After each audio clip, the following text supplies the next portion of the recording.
Служение, страст за истината. Започваме. Днес ще поговорим на тема, която нарекох краят на времената, Яков против Исав. Ще видите сценария на развитието на историята и контекста, в рамките на който е била написана Библията. В тези последни дни на войната между Израел и палестинците, когато чуваме за Газа, Хамас и терористите, и ще чуем още много други неща, които ще се случат в бъдещето, особено важно е да разбираме същността на това фундаментално учение. Ще ви покажа, че не можем да тълкуваме пророчествата от гледна точка на западното гръко-римското тълкуване от 21 век. За да разберем наистина пророчествата, трябва да се върнем в миналото, към първоизточниците, за да видим първоначалния контекст и културно-историческия фон. В противен случай ще получим някакви измислици за същността на пророчествата и личността на Антихриста.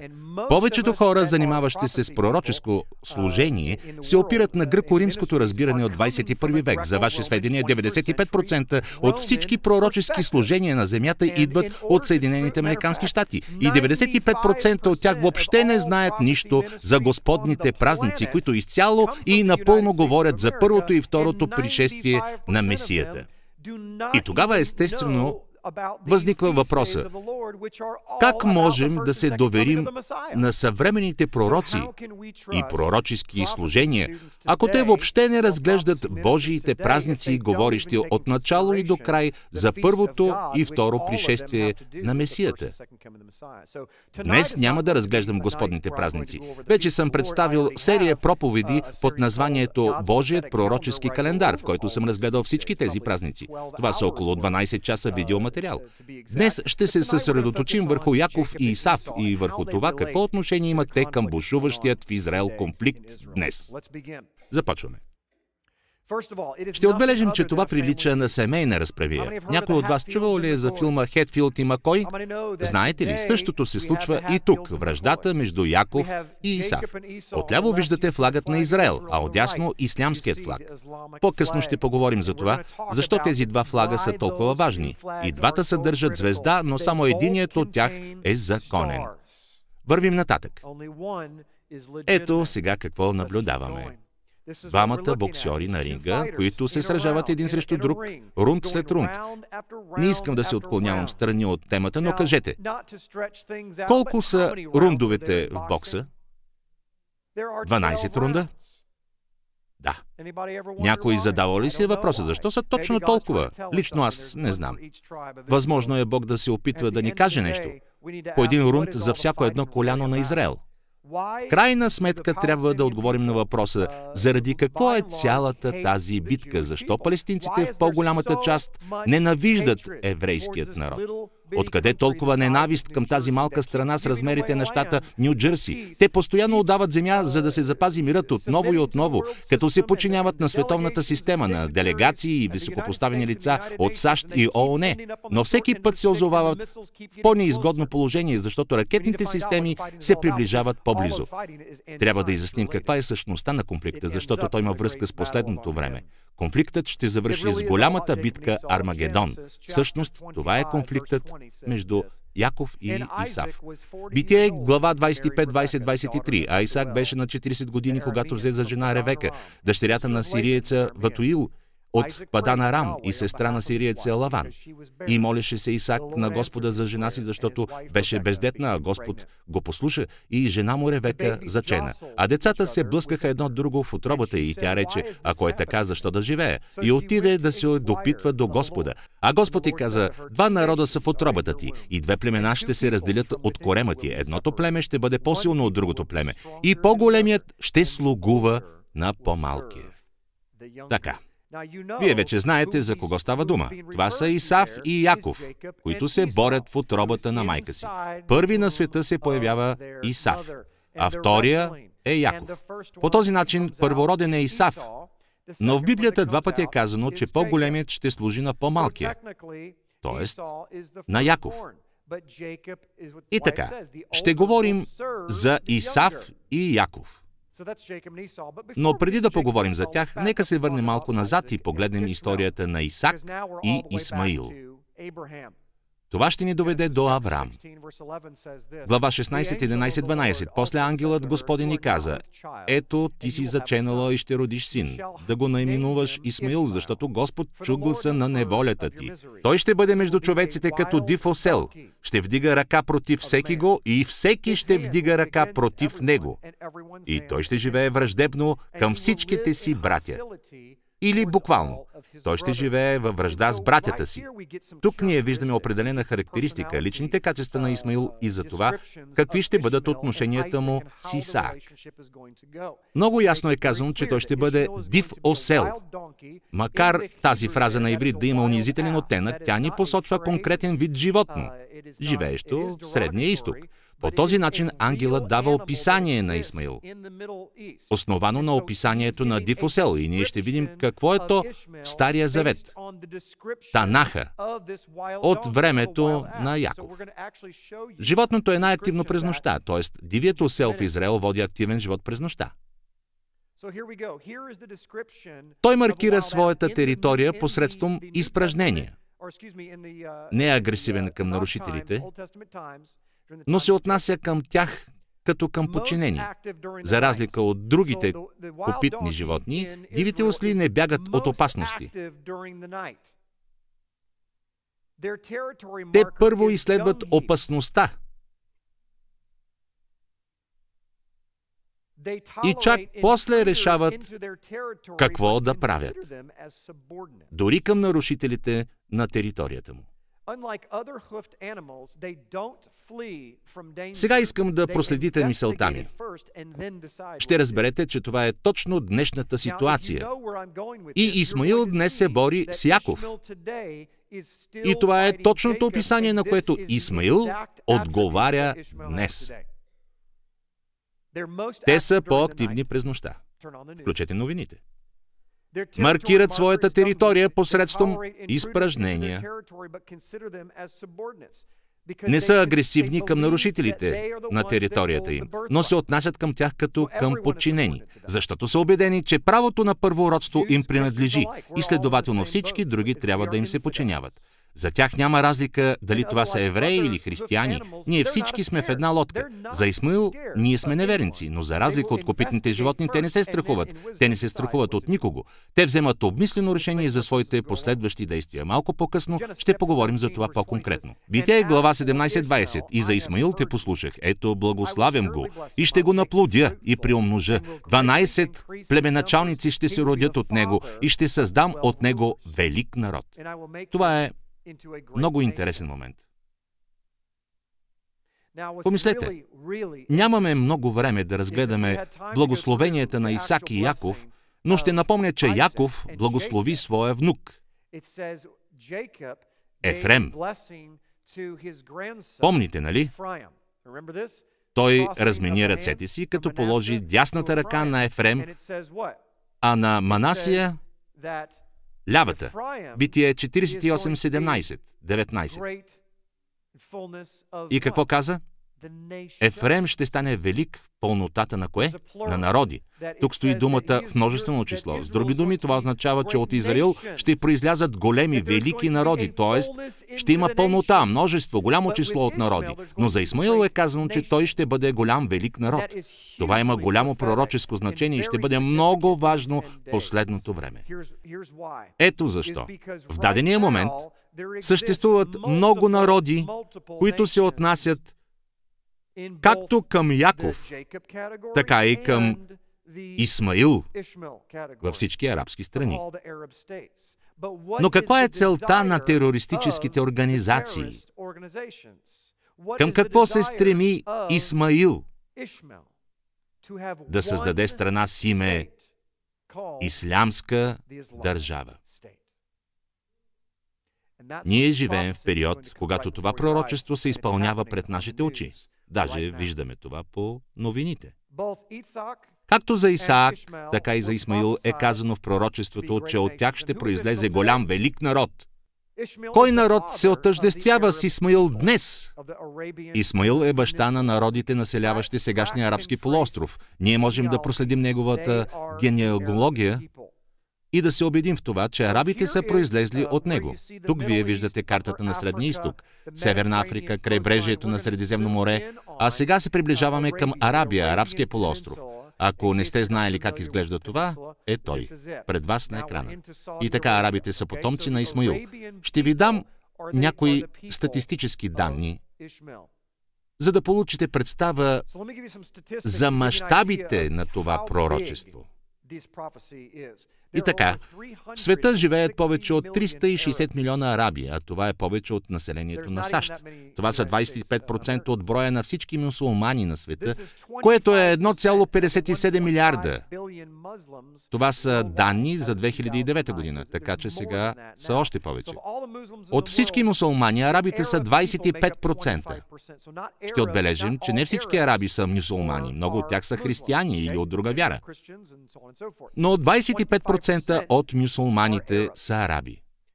Ислямът е господстващата религия на арабите, която е втората по численост в света след християнството.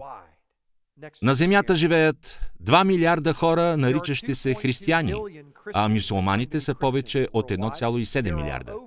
Това е втората по численост религия след християнството. 2000-та година на територията на САЩ са живели около 1 милион мюсюлмани.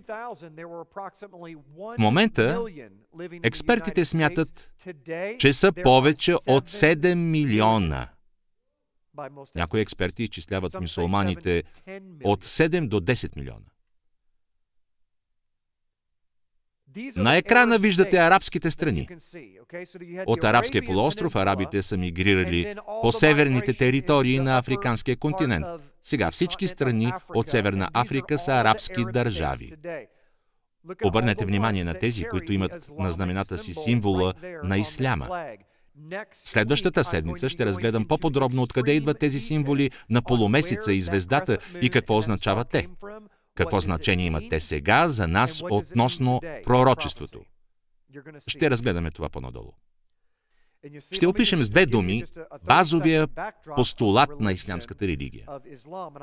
Аз знам, че ще изкажете мнение непопулярно в политиката, но ние, американците в САЩ, все повече ще говорим за равенството на религиите. Можем да кажем, че има различни идеологии, но в крайна сметка всяка от тях съдържа някаква част от истината. Всички те са добри и имат право на живот. Но това не е така. Ислямът е различен от всички тези идеологии.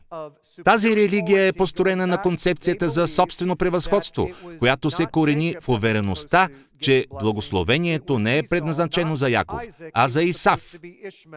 Не е за Исаак, а за Исмаил, защото от гледна точка на мюсюлманите всички останали трябва да умрат и тогава те ще постигнат своята цел.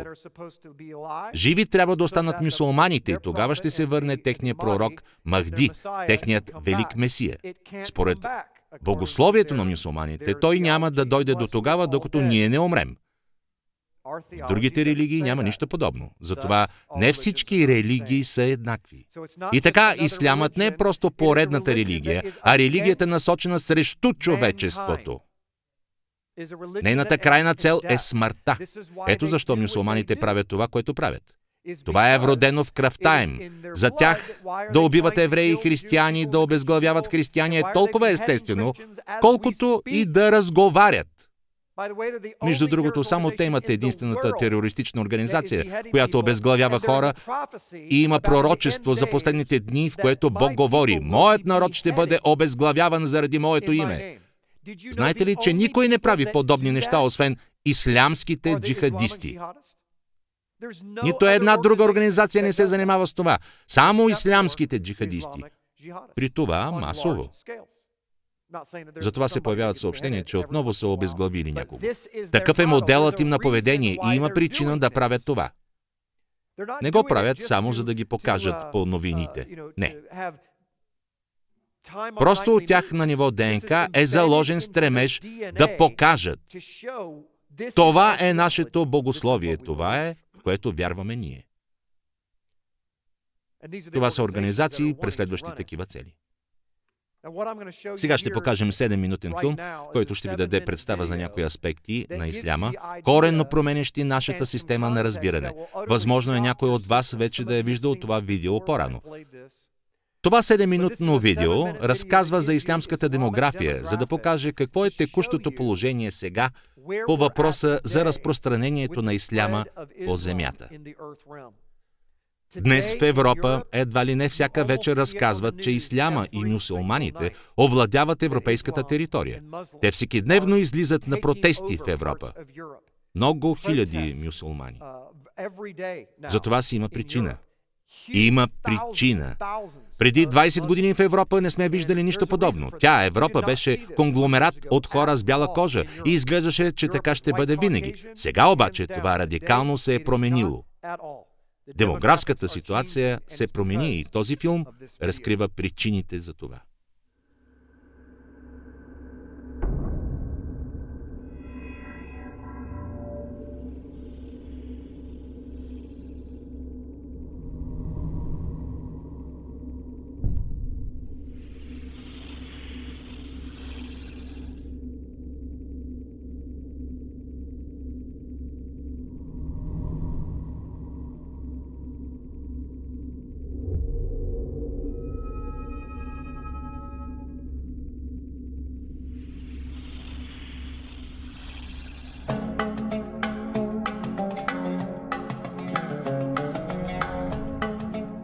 Съгласно изследванията, за да може една нация да се съхрани за период повече от 25 години, коефициентът на раждаемост трябва да е по-голям от 2,11 деца на семейство. Всяко по-малко число води до упадък на обществото. Историята показва, че нито едно общество не се е възстановило при падането на коефициента на раждаемост под 1,9. При падане до 1,3 настъпва необратим процес на деградация, защото са необходими от 80 до 100 години за възстановяване на населението. Икономически модел, способен да поддържа обществото за период от 80 до 100 години, не съществува. С други думи, 2 двойки семейства, родили по едно дете, имат 2 пъти по-малко деца от тях самите. Ако и от техните деца се роди едно дете, то техните внуци ще бъдат 4 пъти по-малко от тях. В такъв случай, ако през 2006 година се родят 1 милион деца, то през 2026 година няма да можем да получим 2 милиона работоспособни пълнолетни хора. Когато намалява броят на родените деца, то намалява съответно и числеността на нацията. През 2007 година коефициентът на раждаемост във Франция е 1,8. В Англия 1,6. В Гърция 1,3. В Германия 1,3.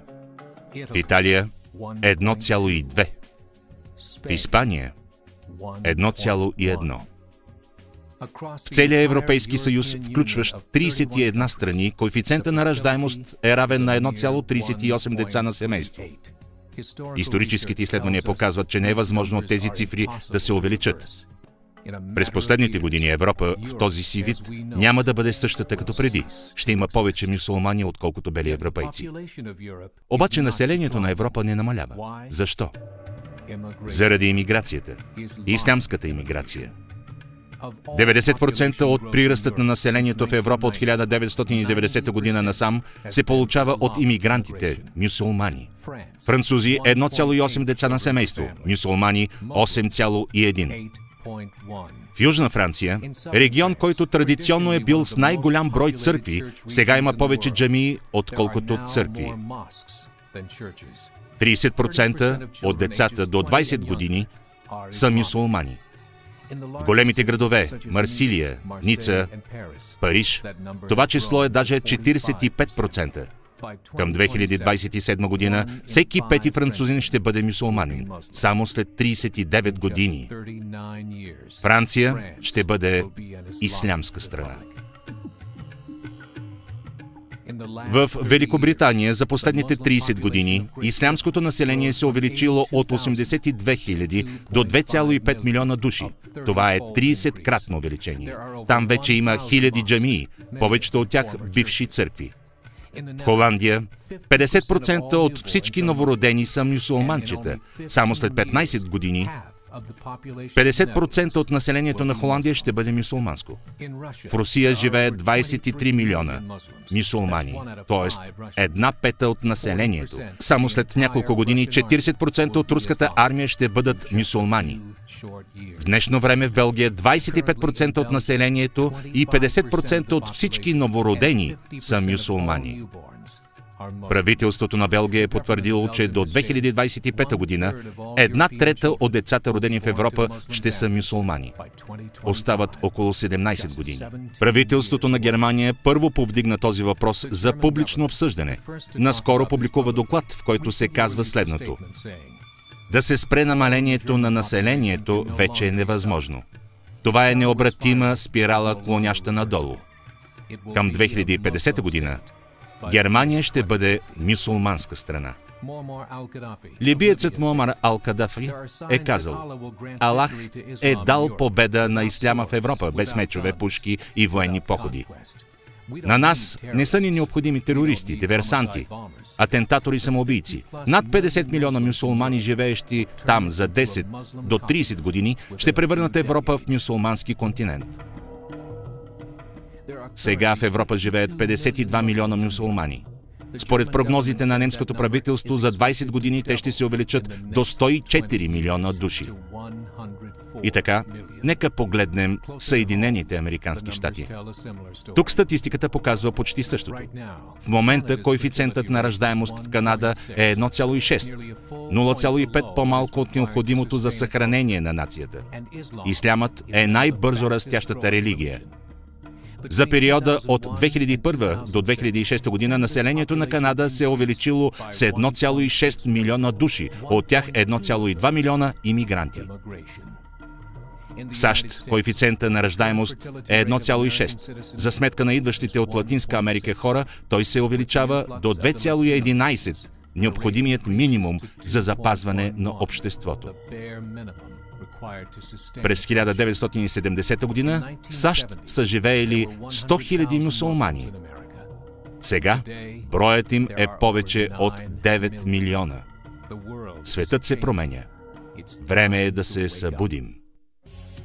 Преди 3 години в Чикаго имаше конгрес на 24 ислямски организации.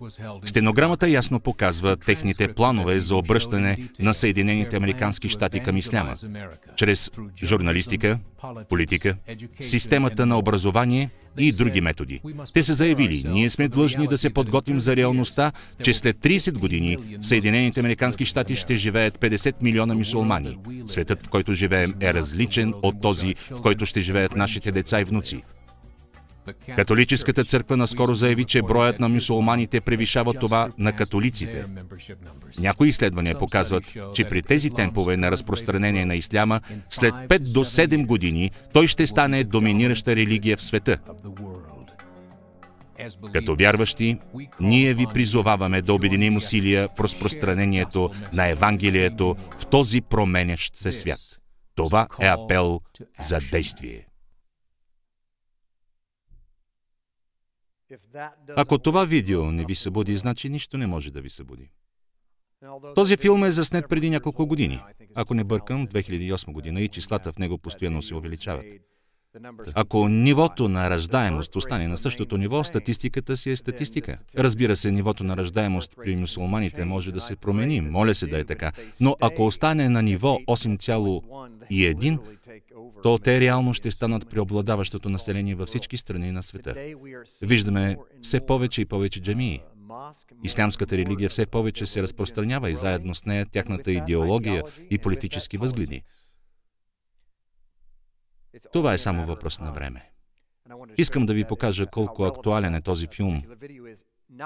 Не само за днешното учение, но за самия наш живот, за нашите деца и внуци. Виждате ли колко реална е заплахата, че някой ден, колкото и невероятно да изглежда сега, ако нищо не се промени, Америка няма да бъде християнска нация. Ние ще станем малцинство. И кой от вас осъзнава, че точно в този момент вече се превръщаме в малцинство? В някои отрасли на промишлеността няма да можете да намерите работа, ако сте от малцинството. Нека да споменем организацията Мюсюлмански братя. Добрата новина, ако в света на геополитиката съществува такова понятие «добри новини», се състои в това, че тези мюсюлмански братя в крайна сметка бяха свалени в Египет. Главната мисъл е в това, че от Исмаил задължително трябва да произлезе велик народ и той трябва задължително да нанесе обратен, ответен удар на своя брат. Една от претенциите на американските християни към нас се състои в това, че ние не разбираме въпросът за търпението. Ние не умеем да чакаме. Не разбираме силата на времето. В другите части на света, в ислямската или в Китай, например, близките цели са за 50 години напред. Как изглежда нашето планиране? Едноседмични цели, двуседмични цели, двумесечни цели. Китайците съставят план за 50 години, защото те разбират как могат да завладеят света. Сега това се случва не както по времето на Александър Македонски, когато всичко е водило до физически сблъсък. Вие можете да завладеете света, като станете притежател на собствеността. Точно това се случва сега. Макар и много от вас да не знаят за това. За да не се отклонявам страни, ще кажа, по-голямата част от активите на Америка сега принадлежат на други страни. Осъзнавате ли, че този, който владее по-голямата част от имуществото във вашия дом, той има право всеки момент да дойде и да ви изгони от дома? Именно това може да се случи в САЩ. Съгласно пророчеството, това ще предизвика ефекта на доминото и всичко ще започне да се руши последователно. Вървим по-нататък. Ще кажем няколко думи за Исаак. Известно ни е, че Исаак е станал баща на обещания народ.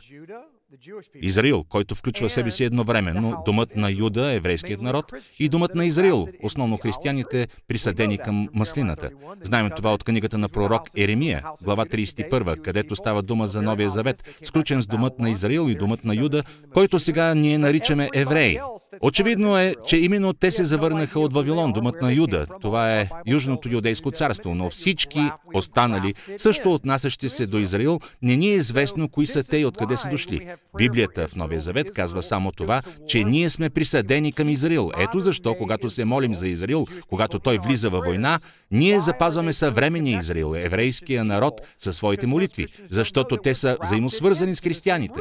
Защото макар и повече от християните да не знаят това, ние се храним от един корен. Присъдени сме към едно и също дърво. Братя сме, от тази гледна точка сме свързани заедно. Проповед. Криза на самоидентификацията, в която разглеждам всичко това по-подробно. В сравнение на Исаак и Исмаил, в света живеят 1,5 милиарда мюсюлмани и 2,2 милиарда християни и евреи. Това са два големи народа. Ето как изглежда генеалогическото дърво. Просто за запознаване. Най-отгоре Авраам, Сара, Агар. Ще напомня, че Бог каза на Сара, аз ще ти дам дете, и тя се разсмя, защото беше в напреднала възраст. Затова тя каза на Авраам, влез при слугинята ми Агар. По тази линия се роди Исак. Вие виждате това на екрана. Исак се ожени за Ревека. В същото време Агар, дясното отклонение, роди Исмаил, който роди 12 сина. На Исаак се родиха Яков и Исав. Така изглежда движението надолу по генеалогичното дърво. Ако обобщим всичко до тук, то линията, водеща от Авраам през Сара към Исаак и Яков, дава живот. Линията през Агар, водеща към Исмаил и неговите 12 сина, носи смърт. Ние вече сме убедени в това. Това е въпрос на живот и смърт, смърт и живот. Ние виждаме как всичко това се случва в физическия свят, в ситуацията с Израел, Хамас и терористическите групи в Средния изток, но също и в духовният свят. Ние имаме работа с Бог, който се опитва да достигне своя народ, да ги върне обратно към своя завет, да донесе живот в техните събрания, в семействата, в отношенията им към децата и така нататък. И така, кой е Исав днес? Исав и Исмаил, това не е едно и също. Числа, глава 20-14. След това Мойсей изпрати посланици от Кадеш до едомския цар да му кажат, така говори брат ти Израил. Ти знаеш всички трудности, които ни сполетяха. Стих 17. Позволи ни да минем през земята ти. Ние съвсем скоро разглеждахме този пасаж от Тората преди няколко седмици. Израелтяните искали да минат по земята на Едом, а Исав, братята на Едом, казали, това няма да стане. Тогава възникнал проблем, за който по-рано говорихме. Искам особено да подчертая, че в Библията синовете на Исав са наречени едомляни. Затова ще разберем къде живеят те днес. Кои от народите сега са едомляните? Книгата на пророк Еремия, глава 49:7-8. За Едом, така казва Господ Саваот на силите, няма ли вече мъдрост в Теман? Изгубили се разсъдъкът от благоразумните. Стих 8. Бягайте, завърнете се, направете си дълбоки места за живеене, дедански жители, защото ще докарам върху Исав бедствието му, времето, когато ще го накажа. И отново виждаме как Писанието прави паралел, показвайки, че Исав е Едом. Еремия, глава 49:15. Защото ето аз ще те направя малък между народите, презрян между човеците. Ние виждаме разликата между Исмаил и Исав. Какво е казано пророчески за Исмаил? От него ще произлезе велик народ. За Исав пророчески е казано, че ще стане малък народ, презрян между хората. Еремия 49, стих 21. От шума на тяхното падане земята ще се потресе. Техният вик ще се чуе до Червено море.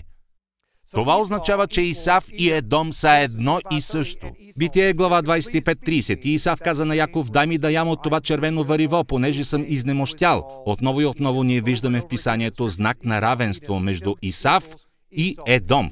А сега да погледнем на картата, моля. Тук е показано географското положение на Едом. Това е заливът Акаба. Това е част от Червено море. Иерусалим се намира ето в този район, а тук е Кадеш, Върни. Едом съответства на тази област. Исав в наши дни. Тук е изобразен този регион. Именно на това място се е разполагало царството Едом. Ако увеличим картата, то ние ще видим следващата картина. С жълто е отбелязана територията на съвременен Израел, заедно с териториите от 1967 година, отцветени в сиво. Точно там се намира Иерусалим. Това е западният бряг на река Йордан. Едом е разположен на две места. В района на отцветения в червено кръг и на крайбрежието, наречено на територията сектор Газа. Точно тук са заселили едомляните през 1948 година. Само напомням, че в тази година Иерусалим е върнат на евреите, основали своята държава. Но едомляните са се втурнали от юг и завоювали околностите на Иерусалим. Ето защо евреите са били народ без столица. Точно в това се състои целта на войната през 1967 година. Така наречена 6-дневна война се води за връщането на еврейския народ на Иерусалим за тяхна столица. Така през 1948 година идват едомляните, т.е. Исав, и завладяват Иерусалим. Как завършва всичко това? След войната остава множество от изгонените едомляни, нямащи своя държава. С други думи, те са бездомни. Това са тези, които сега се наричат палестинци. Ето откъде са дошли. Палестинците са потомци на Исав. Те са Едом, които са дошли в Иерусалим, а след връщането на Иерусалим за столица на евреите по време на войната от 1967 година, палестинците остават в Израел като народ без държава. Ето защо те се опитват да реализират план две държави за два народа. Палестинците искат да получат собствена държава. Разбирате ли? Не зная вие как си го представяте, но в минали времена, за да имаш собствена държава, е трябвало да победиш във войната. Но сега те са загубили войната, а отново искат да имат своя държава. Даже при цялото им желание, никой не може да намери някакъв смисъл. Само за това, че палестинците са останали без домове, т.е. са станали бежанци в Израел, световните правителства смятат, че евреите са длъжни да дадат на тези, които са победени, тяхната собствена държава. Да им дадат част от Израел, да разделят земята на Израел и да дадат на тези, заради които те проляха своята кръв. Това е все едно, ако ние отидем в Русия, или, чакайте, по-добре в Германия, във времето на Хитлер, да го победим и му кажем: знаеш ли, можеш да управляваш по-нататък. Ние ще разделим САЩ. Едната част е за тебе, другата е наша. Но това е пълен абсурд. Хитлер искаше да покори целия свят, да завладее цяла Европа и ние ще му дадем половината от нея, защото сме победили самия него? Не. Не. Ако си загубил, то както е написано на тениските Nike, върви си у дома. Но, за съжаление, едомляните нямат домове и след време те се заселват в сектора Газа. Да погледнем отново картата. Така. Те се заселват в сектор Газа и в покрайнините на Ерусалим, макар Израел да им е дал само сектор Газа. Помните ли как беше това? Този сектор беше наречен земя срещу мир. Кой помни това? Да, те получиха земя, но стремеж към мир не демонстрираха. Така палестинците получиха земя в сектор Газа, но всичко, което те искаха, е да се приближат по-близо, за да обстрелват Израел с ракети. Точно това е целта им. А сега искат да получат и западния бряг на река Йордан. Извинявайте, вие се шегувате. Вижте къде се намира този бряг. Ето тук, направо на хълмовете на Иерусалим. От тук можеш да обстрелваш Иерусалим даже всеки ден. Но те казват, ако ни отдадете западния бряг на река Йордан, ние ще станем тихи, миролюбиви. Това е всичко, което ние искаме. Не, някога те бяха заявили, ние искаме да ви натикаме в морето и ако отстъпите, давайки ни възможност за това, ние ще го направим. И така продължаваме. Последното доказателство. Името Палестина, вие само чуйте, произлиза от арабския корен, който се произнася Филистин. Именно от него произлиза името филистимлянин. Ето такива са филистимляните. Чуйте, това е противопоставянето на Давид срещу Голиат. Това е пророчество. Давид срещу Голиат. Не става въпрос за Америка. В Библията няма такова понятие като Америка. В библейските времена, в които са говорили на библейския език, е ставало въпрос за Давид и Голиат. В стих 10 на пророк Авдия е казано: за притеснението, което ти извърши над брат си Яков. На иврит думата притеснение звучи като Хамас. Ето какво означава в превод от иврит думата Хамас – насилие. И именно Хамас е управляващата организация в сектор Газа. Това са агресивни хора. Чуйте, в сектора Газа няма политическо правителство, а тези партизански терористични организации действат зад гърба му. Не, правителството на Газа е самата терористична организация Хамас. Разбирате, нали? Просто много неща се случват зад кулисите и това е изпълнението на пророчеството. Вземат се тайно правителствени решения, които не показват по новините, а тези събития, които ни показват по новините, ние тълкуваме неправилно, защото не разбираме достатъчно културния контекст. Да направим кратък преглед. Исаак и Яков са юдео-християнски народи. От Исмаил са произлезли съвременните арабски народи, населяващи целия Среден изток. От Исав са произлезли едомците и филистимците. Те съществуват и до сега. Палестинци. Ислямът е преобладаващата религия както за Исмаил, така и за Исав. Мюсулманите са хора, изповядващи ислям. Разглеждаме някои определения, така че когато гледаме новините, да разбираме за какво става въпрос.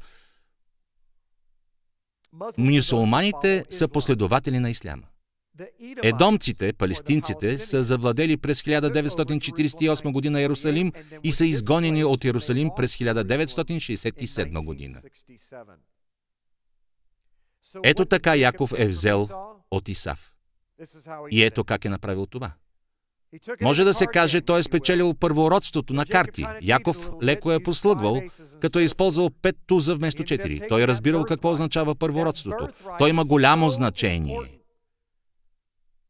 Съвсем скоро ще имаме конференция изцяло посветена на въпросите за благословенията, семейните благословения. Вие можете да кажете, ние в Америка не постъпваме така.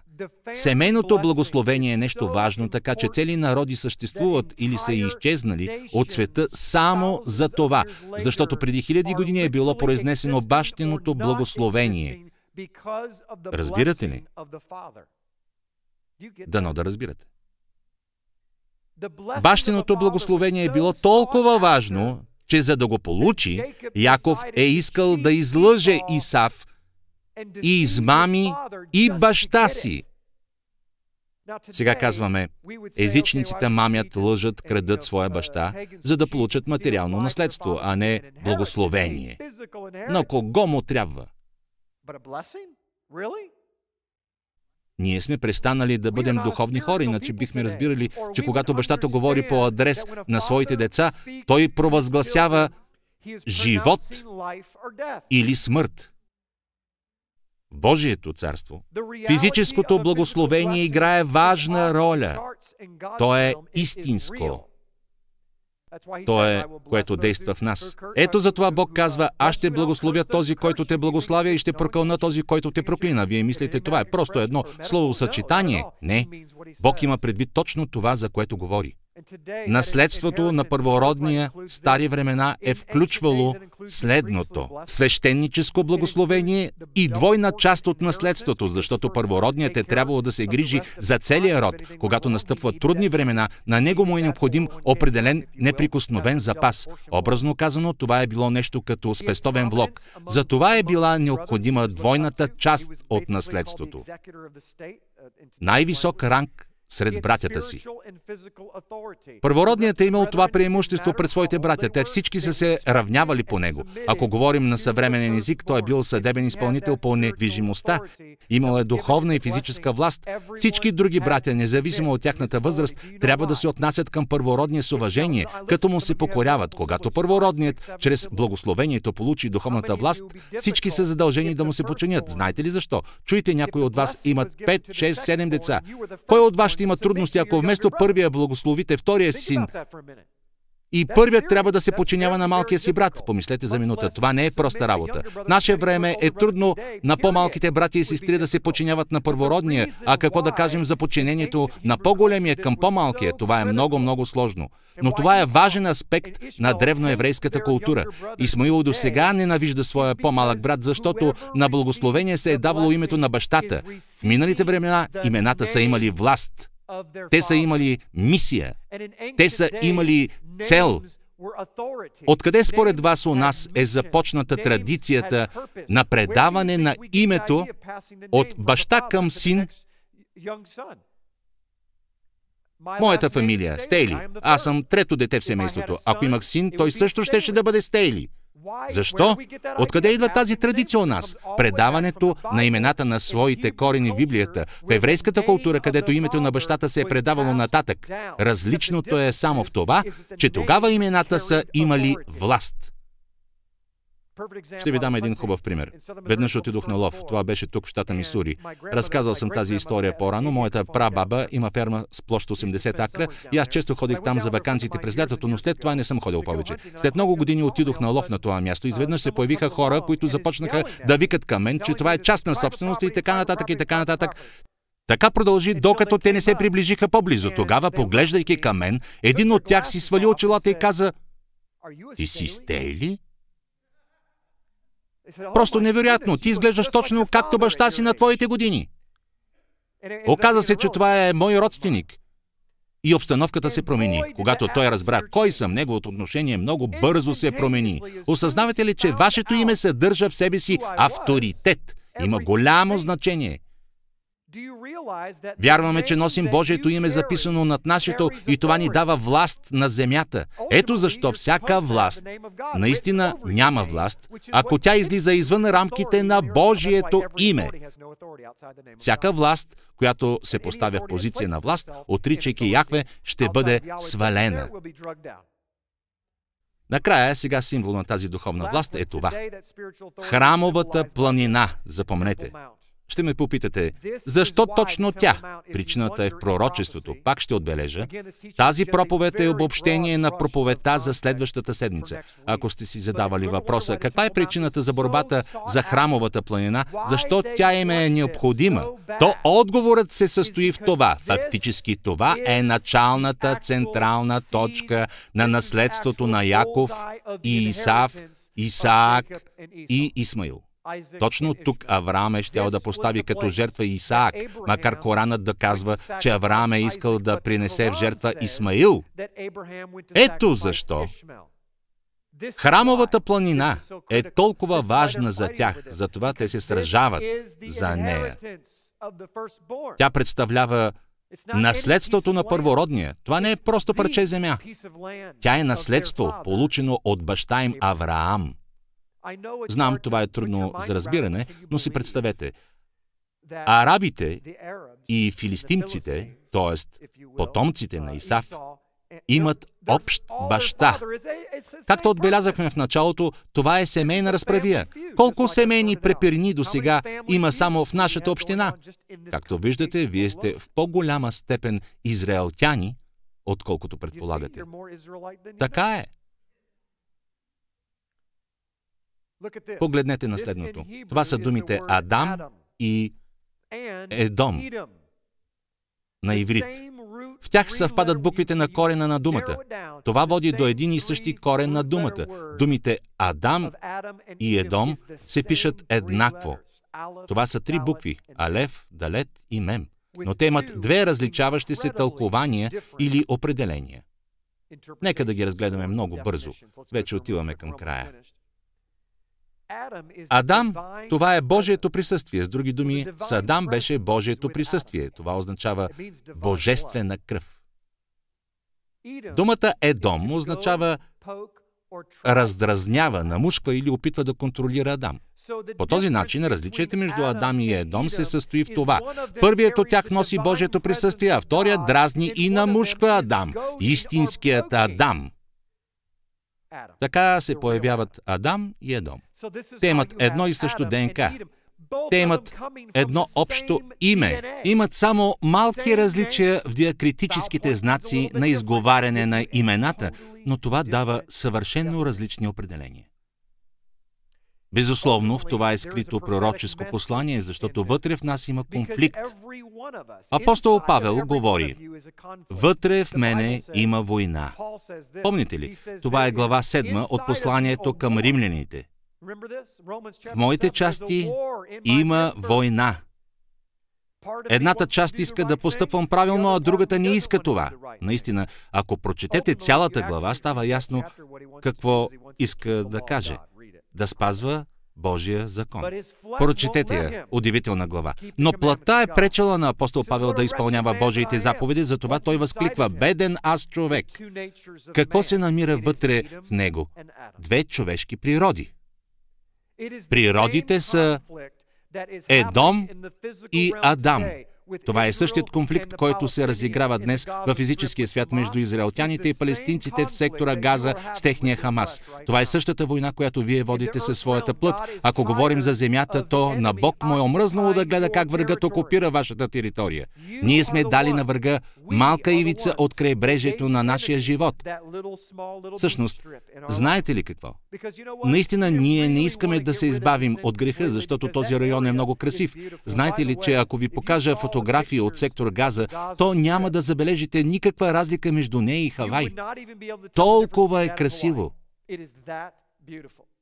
В интернет има това видео. Вие можете да го намерите сами. В него се редуват пейзажи на сектор Газа и се разказва какъв е като град. Те изглеждат също като Средиземно море или Бахамските острови, палми и други такива неща, но това е всъщност сектора Газа. Ние не желаем да се отървем от някой грях, защото ни е скъп, но истината е, че врагът от тъмни места ни атакува с ракети Божия храм вътре в нас. Ако му предадем дори малка част от своя живот, той започва да пуска ракети в другите части на вашето естество. Ще попитате, с каква цел? Знаете какво иска той? Още повече земя. В лицето на Хамас и съвременните врагове на Израил ние виждаме пророческа картина. Те жадуват само едно – повече земя. Знаете ли защо? Те искат да изкоренят Божия народ, да унищожат вашето наследство и да завладеят вашия храм. Врагът иска да стане пълноправен господар на вашия живот и в крайна сметка да направи всичко възможно да попречи на построяването на третия храм.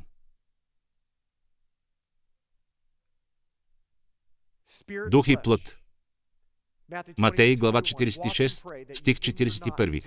Бдете и молете се, за да не паднете в изкушение. Духът е бодър, а тялото немощно. Вече завършвам. Това, което виждате по новините, дами и господа, това е историята на вашия живот. Вие гледате исторически канал, по който показват какъв сте сега и какво ще се случи в бъдеще, защото във всеки от вас има както Яков, така и Исав.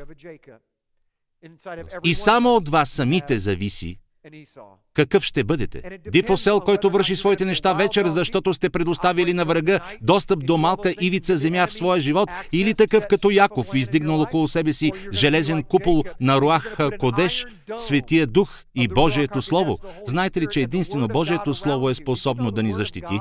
Никога не забравяйте това. Независимо от изобилието на много пророчества и служения, съсредоточени към пророчеството, само малко от тях ще ви кажат следното.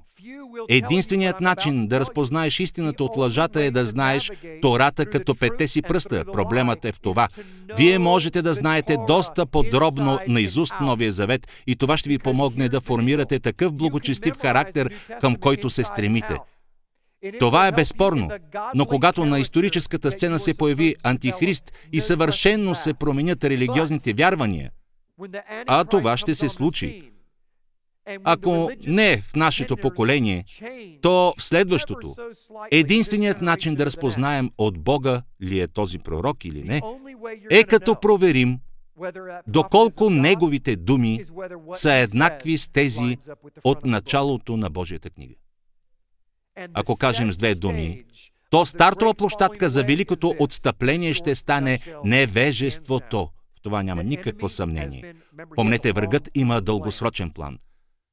Той променя народите не за една нощ, а за дълъг период от време и през цялото това време той е внушавал на Божия народ голямо заблуждение, като ни е заставил да повярваме, че началото на книгата няма значение. Ние рискуваме да не познаем антихриста, когато той се появи. Дами и господа,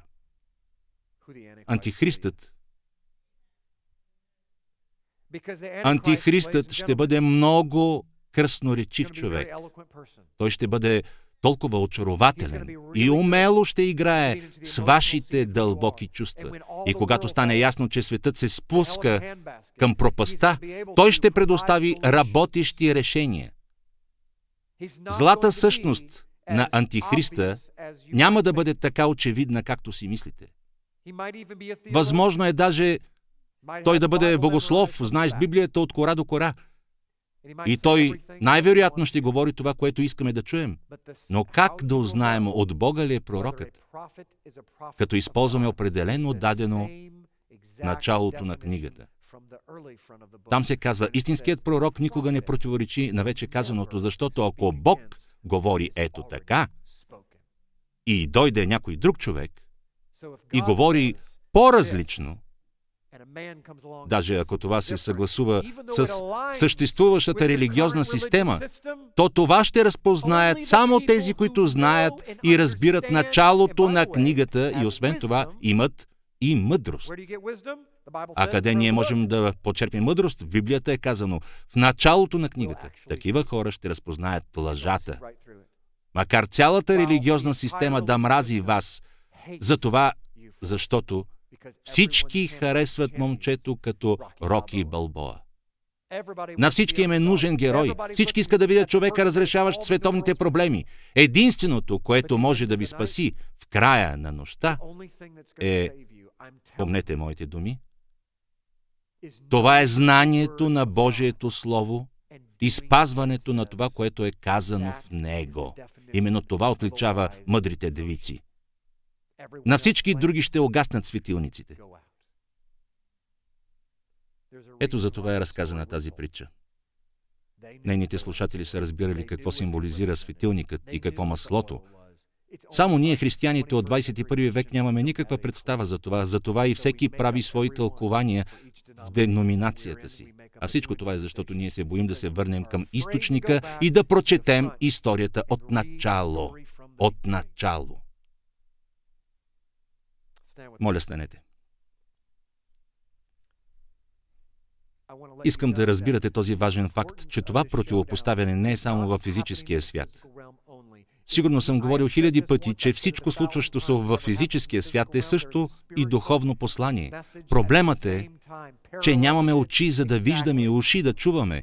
И за това не забелязваме посланието и Бог трябва отново да ни праща на нов кръг на обиколка на планината. Войната върви не само в Израел, но и в вселенски Израел по целия свят. Врагът Хамас за кой ли път се опитва да ни унищожи, а ние не знаем кои сме. Не знаем кои сме. Затова нямаме нищо, към което да можем да се върнем.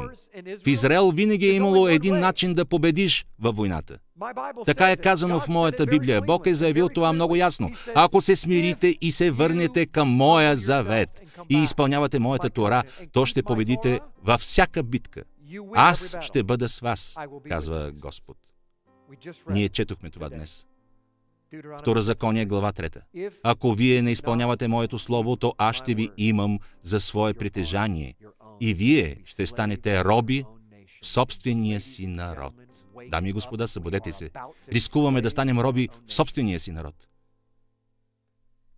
Ние бавно ще се сварим като жаби и даже не осъзнаваме това. Ако не се събудим, то ще бъде вече късно. Затова накрая ще цитирам известния пасаж от Писанието, което казва 2 Летописци 7:14: и народът ми, който се нарича с моето име, се смири и се помоли и потърси лицето ми и се отвърне от нечестивите си пътища, тогава, вие чувате ли? Тук е казано тогава, аз ще чуя от небето и ще изцеля земята му. Контекстът тук е, че Божият народ Израил се връща към завета. Ние живеем във време, когато сме длъжни да се молим за Израел, еврейския народ, съвременния Израел, но и за тези, които са присъединени към корена Есей и се наричат Израил заради своето духовно ДНК и са присъдени към това дърво. До тогава, докато не се върнем в завета и не започнем да изпълняваме Библията по-библейски, да показваме любов един към друг, така както очаква Бог, като показваме Неговия характер и бъдем светилник на върха на хълма, ние нямаме шанс да оцелем дори в собствената си страна. Нека се помолим. Татко, моля се, прости ни. Прости ни за нашата слепота, за това, че сме били слепи много десетилетия и столетия. Заповедите, дадени на Мойсей, гравирани на всички издания на съдилищата в САЩ, всички тях сме премахнали чрез начина ни на живот.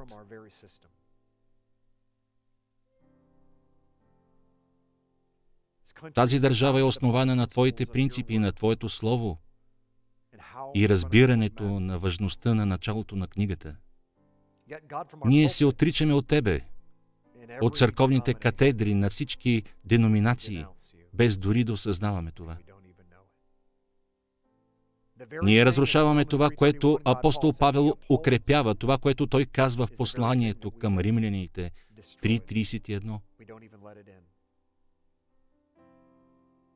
Ние не допускаме това в живота си. Отче, ние не знаем как да направим това, но заявявам, че тази група от хора настоятелно иска да бъде в завет с Тебе. Ние искаме да живеем точно по Твоето Слово. Ние не искаме просто да седим в колата, вярвайки в Йешуа. Ние искаме нашите колела да са идеално балансирани, а двигателят регулиран. Това е състезание. Господи, моля Те, Ти да събудиш духа на Твоя народ. Те не са длъжни да разбират всичко съвършено или да се съгласяват с всичко, но техният дух трябва да бъде съживен, за да видят даже и повече от това, за което говорим. Исав вече е близо. Исмаил е вече тук.